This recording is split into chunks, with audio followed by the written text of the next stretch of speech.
here we go. Yup. So what's going on, guys? I got my boy Cosign 60 out in here. So we're gonna talk about music. I guess this is gonna be a new series. So we're gonna talk about like album, Weekly, monthly, yearly. yeah, fucking Decade. decades. Yeah. We're gonna talk about albums, artists, and songs that you guys will suggest. If you guys want to suggest, leave it in the comments, and we're gonna try to listen to the songs, or if we know them already, we'll review them. So, alright, so today's album that we're reviewing today is the classic Wu-Tang Clan album, Enter the Wu-Tang 36 Chambers. Ooh. Debut album went platinum.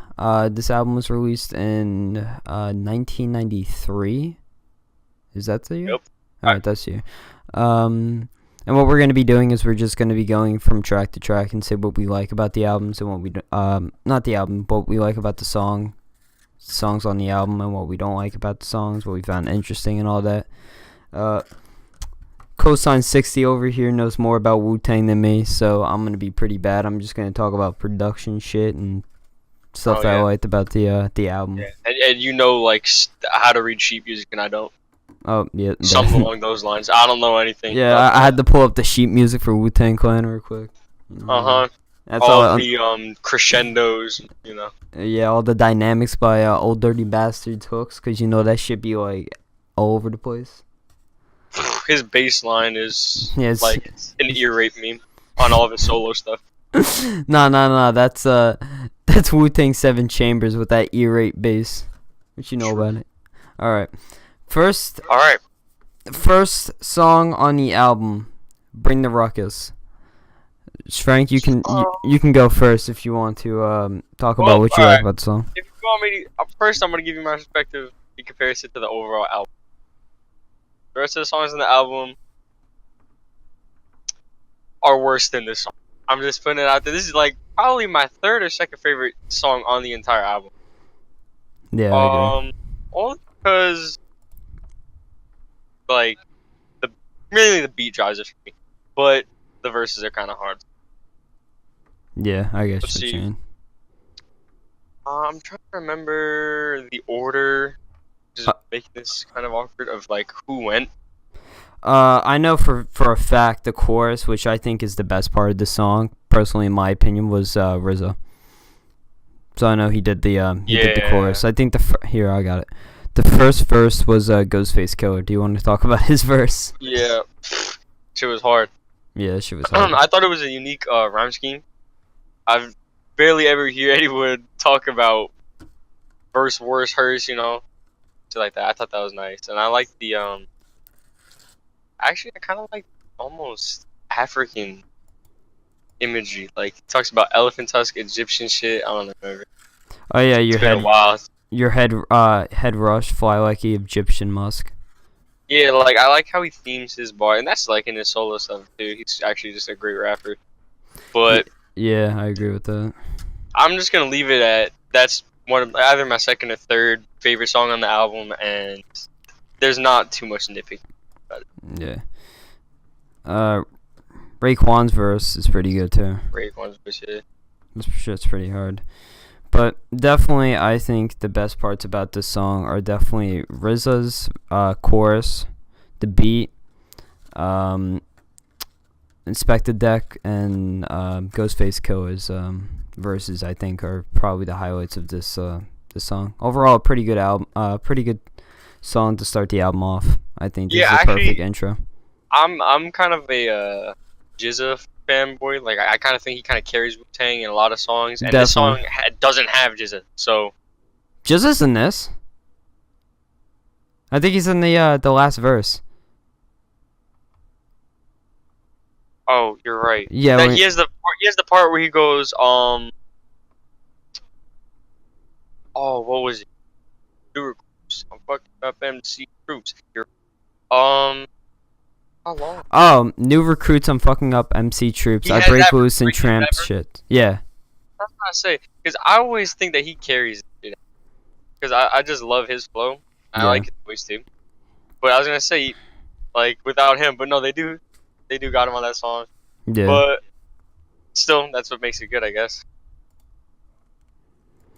Also, Better than I think what we're gonna see most on this album, like the theme that we're probably gonna bring up a lot, is how, because this is the freshman album from Wu-Tang. This is their first album. Like, they released the tape like a year before, and they got signed. I think I don't even know who the label was that signed them, but they got signed, and then they immediately went into Brooklyn where there's the studio is, and they recorded this album in like matter of months. But as you're gonna see in like this album, that Jizz is just gonna be absolutely incredible. Like, this is probably his best album in Wu-Tang discography. I mean, this is pretty much as good as it gets. Also, RZA's production. RZA's production is absolutely incredible. He's probably, I think, in hip hop, the most underrated producer. Yeah, we're looking at a time where Snoop Dogg was being produced by Dre, things like that. So yeah, that's not gonna be, someone like RZA is not gonna be recognized outside of the New York hip hop scene. Really. Yeah, to the point where he becomes known like Dr. Dre. Obviously now he is, and he did become known through his rapping, whatever. But I think the Western scene in the early '90s just had an advantage in terms of popularity over the New York scene. And I actually think Wu-Tang is the group that put New York on the map in the entire Eastern scene. Definitely. Before anyone else did. Nah, there's nobody out there that put New York on the map like Wu-Tang did. Oh, yeah. Alright, so let's go on to the second track. Shame on, yeah. I can't say that one. Oh, no! Alright, so this is, I think, the first time that we hear Old Dirty Bastard. And it's in the chorus. And, again, an incredible chorus, incredible hook by the one and only Old Dirty Bastard. He also has a verse with Raekwon, I think, is the first verse that comes in. Once again, something that really makes the song stand out is the uniqueness of the what? The uniqueness of the beat. Very, I'd say if I've listened to anything from the late 80s to early 90s, I haven't heard a single other beat that sounds like that. Yeah, definitely. It's not just Wu-Tang's raw snare and bass. A little bit more to that. I like the horns in section. Oh yeah. I think even though this is only the second title track on the album, I think this is pretty much the smoothest production on the whole album. I think this is the smoothest production on the song. Yeah, definitely the smoothest, because the rest of their stuff is just hard rock. It's very catchy too. Definitely. Yeah. It's more melodic. Yeah, it's more rhythmic and melodic with the horns and the bass line are definitely some very key elements into the production. But kind of creates like a big band element in the background. Yeah, just a little bit.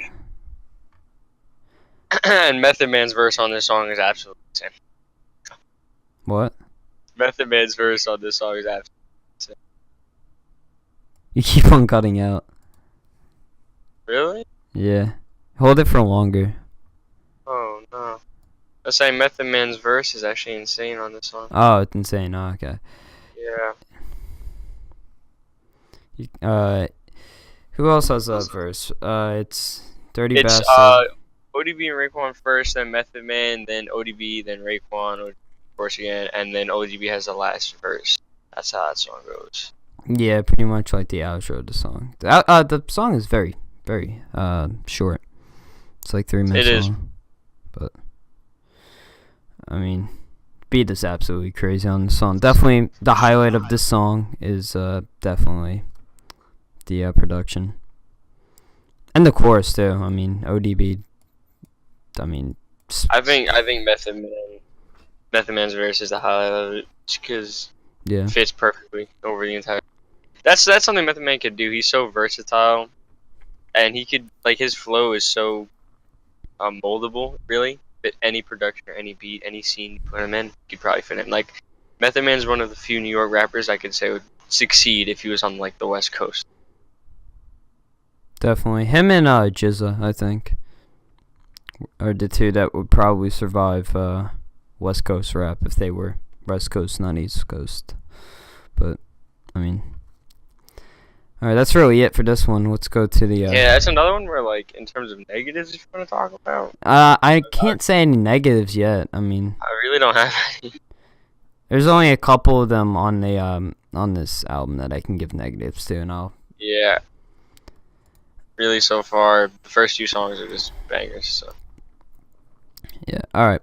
So we got Clan in the Front, which is the third song on the album. And we start off... This one has one of the longest intros, I believe, outside of maybe Method Man with the torture intro. But... Oh, if no, the you want torture a song intro. with a negative, then it would probably be this one. Yeah, definitely. I think the negative with this one is the intro is stupid long. Even though, I mean, the coolest part about it, I think, is when they repeat Wu-Tang Killer Bees, We on the Swarm. And also when they start just naming the members and people that they're just chill with, you know. And this is, in my opinion, you could say it's musically good, but to my ears, I don't enjoy the beat as. Yeah. I think Jizza's verse is very good. I think he had a very good verse, but I think his chorus is weak. Honestly, I'm not a really big fan of the chorus. No, the song in general is kind of weak. It surprisingly enough, seeing as it's a almost 4-minute song, I believe. It almost takes a filler role, even though it's that long. Yeah. I mean, it's kind of filler. I mean, it's like, what, 4 minutes and 30 seconds long. I mean, it's somewhere in there. I mean, this is definitely filler, but I also think later on, Can It All Be So Simple, aka the intermission, is also definitely a filler. But and Wu-Tang 7th Chamber Part 2? Yeah.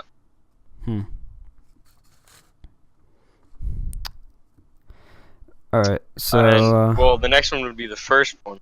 Yeah. Wu-Tang 7th Chamber. And it's another, in my opinion, filler. Those 3 songs would be the filler songs. Other than that, every other song is hard. But I like the skit, though. The intro skit. That's definitely... I mean, it's just... It's not supposed to be taken serious. Like, it's just supposed to be something that's like... The skit just goes hard, man. It's just so fucking funny. Mhm. He's talking about But oh, you yeah. can kind of tell it's more of a filler, even though the verses are pretty good actually. Yeah. The verses, again, Method Man's verse is really good. Inspector Deck is good. I didn't like Ghostface Killers as much in this one, and RZA's verse was good in this song. Yeah. But this is not a song that I have in my playlist. It's not something that, Yeah, definitely. With that skit in the front, I mean, it's just like...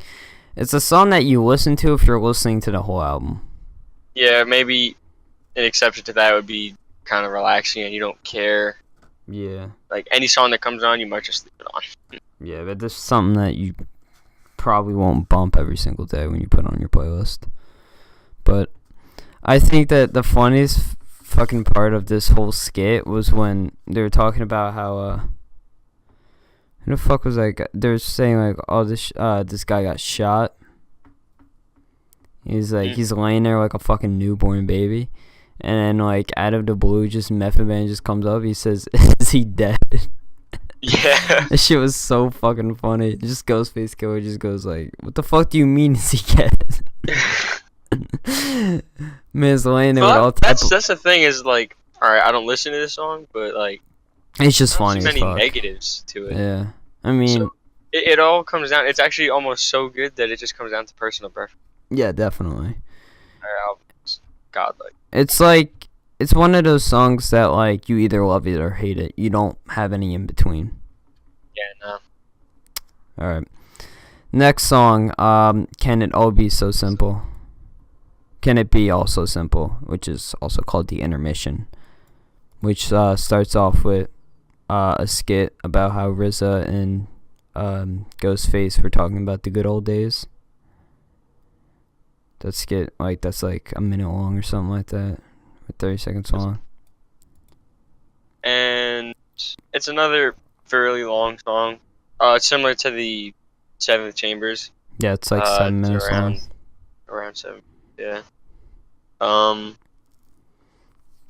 This is the third song. No, yeah, the third song out of 4 songs on this album that I would never put on my playlist. Definitely. I mean, it's kind of awkward. Like the skit and the beginning fit really well with the song, but I think the part that didn't fit necessarily was the outro, where it had the interview. And the beat is really good though. Yeah, it the reminds beat's me very of good. A Tribe Called Quest, something that they would put out. Yeah. So I mean, again, it's a very good song, but personal preference, I just wouldn't listen to it. Yeah, that's very true. I think the negative is definitely the unnecessary interview at the end of the song. But other than that, if that interview was cut, I think that it would have been a better song. Because I mean, who wants to bump an interview? Like, seriously. I don't know. Not too many I people. mean, it's kind of like something that you put on your freshman album and you don't do again. You don't do that shit anymore. Which is one of the reasons that I don't want to go too hard on the album, because it's the first release that Wu-Tang put out. And I mean, yeah, and it went platinum and it was really good. Yeah, so but you can't really knock the success. Yeah, you can't knock the success. I mean, the impact that it had on the hip hop community is set in stone. But I mean, there's a lot of very beginner mistakes that they do on this album. Yeah, I can definitely see it. Well, they were like doing all of their own stuff. They had no like outside help. RZA was the producer. He was the guy. They weren't signed to any official record label. They had no professional help. These people were like self-taught. So for their first album to be this good, that's extremely impressive. Yeah, definitely. But really, this song's not too exciting. There's not much to say about this one. Yeah, definitely not. Alright, the next song is The Mystery of Chess Boxing, which I think... what's that song? I never heard that one. Yeah, I never heard this one. Master Killer's verse is insane. I mean, he probably had the best verse. Song is... him, ODB, and Inspector Deck. My opinion. I can see that, yeah. I like ODBs. You got had a pretty good intro. I mean, he pretty much set the how the song. Yeah, he set the tone for the whole song. Definitely. I think this was fairly equal contribution from every single person that had a verse in the song. Yeah, it was Ghostface, Raekwon, Inspector, You God, Master Killer, and ODB. I think. Yeah. And it's a 6-verse song, and all 6 people like went really hard. Yeah, definitely. That's impressive. Because normally there's a weak link, and really, I don't think there is a weak link song. The chorus is pretty like overlooked. I mean, it's really good. Yep. Again, that's Method Man. He's like just smooth in everything he does. He could make like a Smoke Perp song sound good if he sang it. I really don't have any negatives for this song. It's pretty much a classic. Yeah, I don't. I can't think. I can't think of anything. Maybe someone that's like a musical like nitpicker or something like that. Yeah, there's gonna be that. You really analyze. You're like, I don't know if that should be there. Yeah, people might say the intro shouldn't be there. But I think I like all of the short karate movie related intros because obviously that's their whole entire theme. Is like Shaolin Tang style. Definitely, and it just creates a really nice aesthetic in my opinion too. Yeah, I think so too. All right, next song is Wu-Tang Clan Ain't Nothing to Fuck With. I mean, This is what more can I say? I mean that title just says it all. I mean, this yeah. song, pretty much everybody that went hard on this song, which I think was Inspector Deck, Method Man, and RZA, pretty much just said, "Don't fuck with us." I mean, plain and simple. I mean, they Well, didn't want to be fucked with because. that was everybody on the song, so everybody. Oh yeah, the chorus is everybody. That's true. If you want beef, then bring the ruckus. But I think this song was made because of the fact that they were new in the scene. You know, group coming new in the scene. I don't think people have seen a group like this that had so much attitude since NWA, but I don't like That's it. true. And this is one of the outros that I actually really like, and I understand why they do so many outros because it also kind of ties off the knot that they started with their types of intros that they do. Yeah. But this outro in particular, I really like, and I like the fact that they do outros in general because they don't just let the song end like they're going at you until it finishes completely, which is really good. But yeah, this one in particular I really like. RZA's outro, right? Yeah. Definitely. He shouts out Brooklyn, Queens, Long Island, Manhattan, Bronx, and Staten Island. Yep. And negative for this song, not my favorite beat. Yeah, definitely not. All right. Do it again. Alright, so the next song is great. Uh, What do you want me to say? I mean, It literally set their entire aesthetic. seriously, I mean, This is hands that- down the most popular song on the album and the most popular Wu-Tang album, period. The beat's absolutely insane. Negatives. It wasn't long enough. Definitely. 4 minutes is not long enough for Uh, a song like this. is it the best song on the album? Yes, it's my favorite, probably. Is it my favorite? I really don't know. I mean, I could honestly I can say honestly that say that it's confidently. probably. But I think the best verse, hands down, and I know Inspector Deck had one long ass verse that was really hard, but I'm just saying it right now. Raekwon's verse is the best. Well, again, it's the first verse on that song, and the only reason Cream sets that aesthetic is because Raekwon pushes. Yeah. He laid the foundation, and then the other ones built on top of it. Matter of fact, the beat built on top of that. Raekwon somehow set that aesthetic with those lyrics even better than the beat, almost Yeah. even better than the video. He pretty much without the video, if you were listening to this on a cassette or whatever back in '93, it set a picture, set a mental image of what it was like in New York. Yeah, at that's the what I time. was just about to say. The imagery, like you could sit there listening to that song. You don't have to have the beat. You don't have to have the video. You could just listen to someone read something like that, and it's descriptive. Definitely. And you could just say, "Oh, okay. Well, I know exactly where you are. It's probably a gray, cold New York day, and you're struggling trying to sell some drugs or something, and you're just trying to get through that life." You wake up one morning, on some what's it called? San Andreas type shit. You just wake up, oh shit, here we go again. You have to go out, try to sell drugs. It's like raining outside. You hear police sirens in the background. Shit like that. It just makes an image. I mean, this song is just absolutely perfect. There's no negatives about this song at all.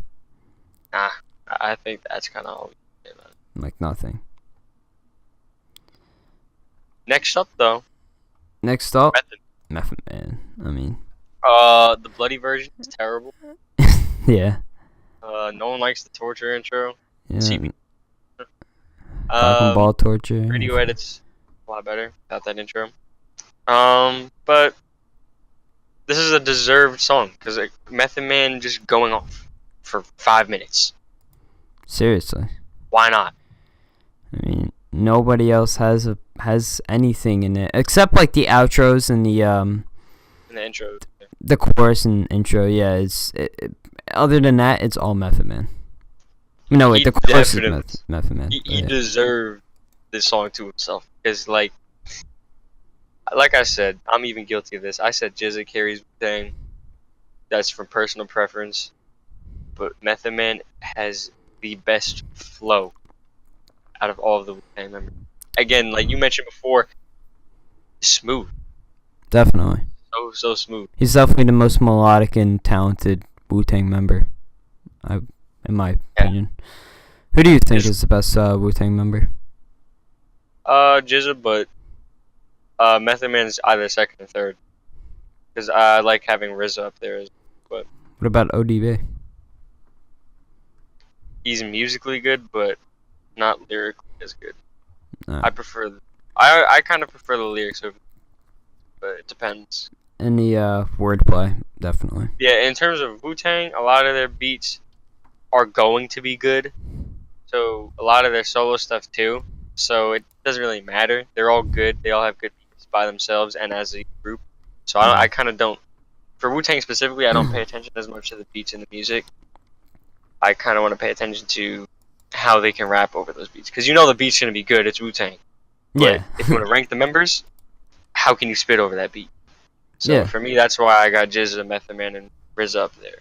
It's definitely this album definitely showcased how every member pretty much how talented they were when they were given a beat by RZA and they were told to rap over this, write some bars, you know, make the beat as good as possible with your verses. So pretty much like you have to write the right verse, the right chorus, the right everything that will fit the song, will fit the beat, and will pretty much bring the whole song together. And definitely, I think Method Man and RZA are pretty much the best Wu-Tang members that do that. That's why I like their beats so much, because they're pretty bare bones. A lot of them is just bass and snare. Really, that's it. Yeah. But at the same time, it's really hard and it's really raw. Like, it creates, again, a vibe. Like, you know where these people are coming from, and you understand their message because everything is hard. So, and I also like the fact that the beats are really simple, because a complex beat sometimes can drown out the lyricist, because you're paying more attention to the beat and you're like, what's that? But things like, oh, listen to what we have to say, and you're gonna listen to what they have to say. Definitely, when it comes to Wu-Tang, you have to listen to what they have to say, because it's easy to like drown out and then you miss like a really hard part in a verse. Yeah, that's definitely one of my issues with more modern rap. I listen to a lot of modern rap, and I appreciate modern rap, but definitely the beats kind of oversaturated. They definitely drown out some actually pretty good lyricists. Definitely, like modern day lyricists, of course, like people like Denzel Curry. I mean, I would have to put like Ski Mask up there too. Ski Mask reminds me a lot. So Ski Mask is one of those guys. Like, his lyrics will be nice, and he'll have like set up a nice rhyme scheme, but his beat would be like,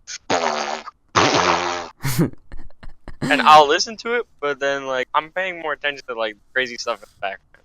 Definitely. I mean, his old shit, like when he used to still fuck with X, and he used to have the most bombastic shit I've ever heard. Flow. Yeah, he probably has probably the second best flow right now currently. I think him and Denzel have the best flows in the game. That's why T-Pain's the best. Yeah. Alright, what's the next song? Protect Your Neck. Do we have to talk about that one either? What do you mean? Like, it's good. Like, really good. I mean, we still gotta talk about it. I understand. All right. Well, I'm gonna say intro is god awful. All right, let's go to the first verse. First it's not verse. that bad. I mean, I like it because it's like I like the last part of it. yeah, he's like, I want to hear that Wu-Tang joint, but like, Yeah, and whatever. I mean, do you really have to put that intro in? Like, let's be fair. Again, I appreciate it just because Wu-Tang is like unique in the sense that they don't let the song start or end with white noise. They're always saying something. Yeah.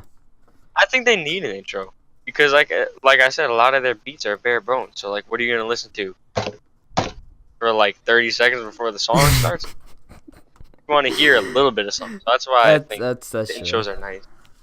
But I mean, I'm gonna say right now, like, actually, you know what? I take back. I think the intro is cool, and there's backstory to the intro because RZA said the intro was taken from like a listener who like called into like a radio station. Yeah, like And it was this song in particular was their first single. So this was released before 36 Chambers was even released, and it was, you know, selling some underground copies. And you know, when it's underground, you know, it starts getting mainstream play, there's some hype to it. So I think this I think is the song that got them their deal, their record deal. Because of course it's the first single, but I mean, other than that, who rapped on this song? It was there was like 7 or 8 people on it. Inspector Deck first, then Raekwon, Method Man, then You God, ODB, RZA, then ODB's verse, then Ghostface, RZA's verse, then Jizz's verse, and I think that's. Yeah, and then RZA has an outro. Which again, the outro is something to It fades away with the song. fades away with the song, so it doesn't leave an open space where it's just a beat. Yeah, I like that a lot. Yeah. Again, negatives for this one. I'm not gonna say that it's not long enough, like I said with Cream, because I think this song is the right length. I think they fit in what they needed to say for this one. This is like their debut song. 7 or 8 of these guys just went super hard on a beat. Yeah. And it's kind of just all they did, and it's good. They did it correctly, so you can't really complain about it. Am I the only one that thinks Ghostface could have went a little bit harder on this song?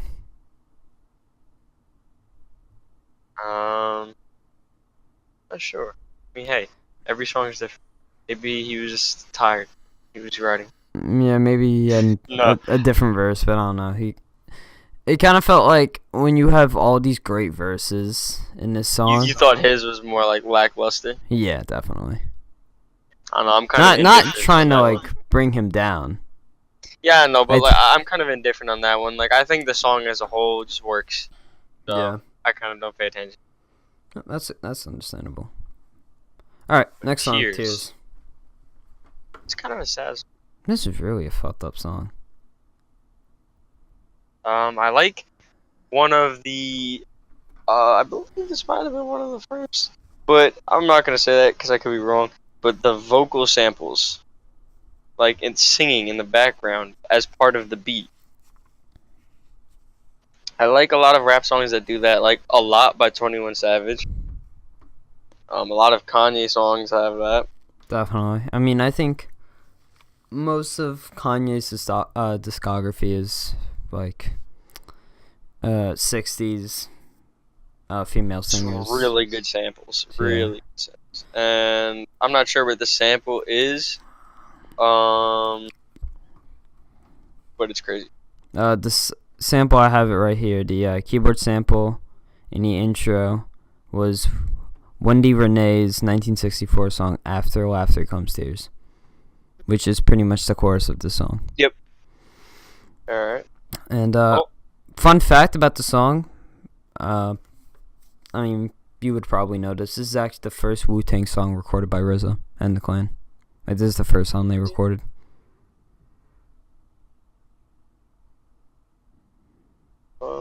Which is kind of crazy. And this is pretty melodic too. I don't really have a lot of negatives for this one either, only because normally I don't listen to songs like this that have more of a, I want to say, down kind of vibe to them, depressive type of vibe. Yeah. But I think RZA really had to get some off his chest with the song. So.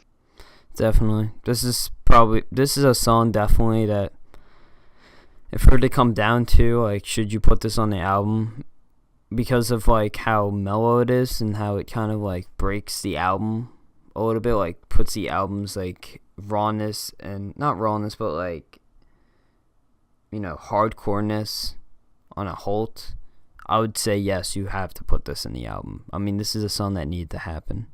You can hear it throughout this whole song that this was definitely a very meaningful song. Yeah, definitely a very meaningful song. I mean, and they ended off the album with it. It's the second to last track on the album, so if you're listening in order, yeah, it's kind of you're slowing down the vibe of, like, all right, hey, now we're at the end, but we got this. Seriously, I mean, this is also a great example of how versatile Wu-Tang Clan was. I mean, this song in particular, I think, is pretty much like how I believe that Wu-Tang Clan is 100% better than NWA in terms of groups. Because not everything sounds the same. Seriously. NWA was like a one-hit wonder, to be honest. Yeah, that's the thing. Like, just because I like Wu-Tang doesn't mean I'm an old. Yeah. A lot of old rap suspect as fuck. Seriously. It's not good. Fucking. But people Wu-Tang Clan is. They be still bumping like Sugar Hill and Rapper's Delight in the car, like blasting that shit down Main Street or some shit. Oh, like, and they'd be saying, "This is real rap," and I'll be looking at you like, "Yo, what are you?" Yeah. Like, I'm actually not even. I'm not even a fan of Tupac or Biggie that much. Not at all. I think they're pretty overrated. I think that Wu-Tang Clan also, like, how they came up, you know, they were very, you know, they were still kind of underground. Yeah, again, all by themselves, no actual record label, RZA doing everything. RZA had his own way of, like, quote unquote signing, so they could be official, but he was the leader. It was his thing incorporated, pretty much. So that's what I really like, is that they literally started from 0 and just took it way up to 100 in a matter of 2 years. I mean, when did I'm gonna do some research.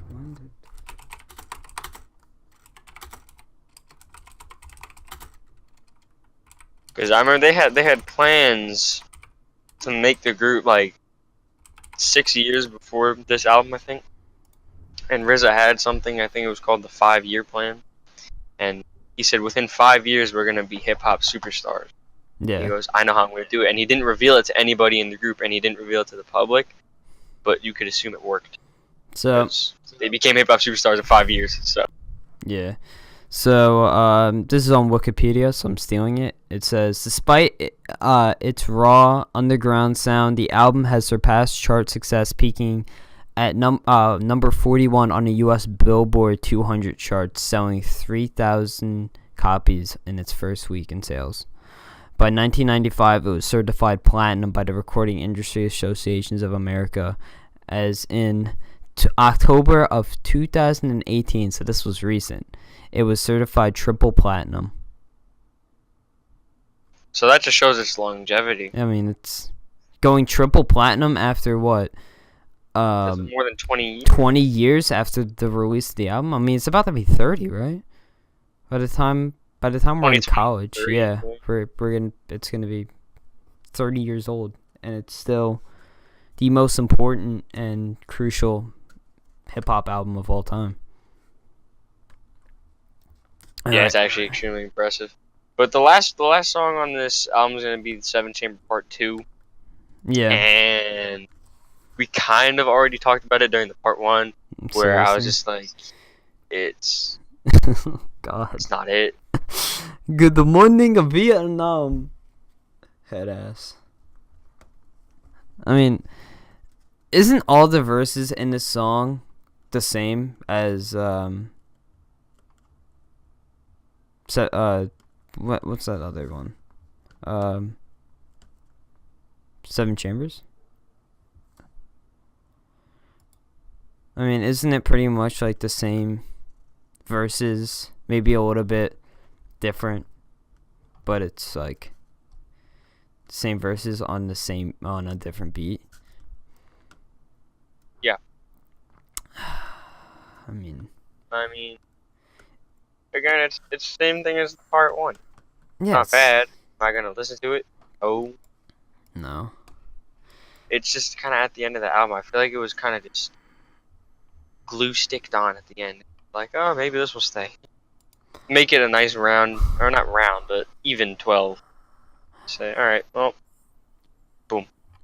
Yeah, I think this is definitely and there's a lot of positives on the song. I think RZA's beat is probably the best beat that he had on this album, as terms of how hard it went. But I mean, That's true. it's kind of like, do you prefer part 2 over part 1? Yes. I think I do too. I think this should have been part 1, and then they should have never made a part 2. I think I think Tears should have been the closing track to the album. Oh, hold on, I'll be right back in like 5 minutes. Or actually, not like 2. All right, So this might have to get cut out as well. I got you. Okay. So overall, let's go out of 10. Because out of 5, that's dumb. That's a too small scale. At the end of all these, we're gonna like do 1 through 10. I mean, should we do some like Anthony Fantano shit? So we should do like weak 10, strong 10. I mean, what do you think? Or do you just want to do like? Yeah, let's do like a strong 10 or like a light 10. I got something like that. I got this album the strong 9. A strong 9. We're in the upper 9. I give this one, and I'm gonna say this because it's a freshman album, and it went as far as it went with how much the sales were, and I'm gonna bring up how like the sales work. I think, let's see, for 36 Chambers, the album had, where is it? Oh damn! I want to call Steven Carlo back. Steven! I don't even think there is an actual. What's there? If you're watching this, what's up? Who? Steven DeCarlo. DeCaro? Yo, shout out Steven DeCaro. I mean, check his highlights. Because we were at the field before, and he was like, "I'm going back to my house. We gotta hang out." And I was like, "All right." I was like, "I'll call you." But then I never did. Oh my God, it's Pat. It's Pat. I'm gonna just hit that. Yep, muted him. All right. Anyway, Okay. so for let's see. Enter wu-tang. Enter the Wu-Tang had 2,400,000 sales. That's pretty good. And pretty much this album went as far as it went as a freshman album, and did as good as it went, and made a mark on hip hop in general. And it's that good, even though there's a lot of fillers in this album. There's like 4. There's like 4. I'd give this album a light 10. I have to bump it up to a 10 because it's a classic. That's true. That's true. I'm gonna stick with the strong 9. Yeah, I understand that. I respect it. Maybe Matt Capolito. Matt Capolito. He's like, "Oh, I only giving him a 9. All you do is listen to Wu-Tang." Bro, this is some J. Shut Cole. your Immortal Technique underground looking ass up. Dummy head. Yeah, I could probably charge him to record at my house, don't you think? It's a fact. Alright. Oh. There you have it. I mean, let us know what you want us to do next.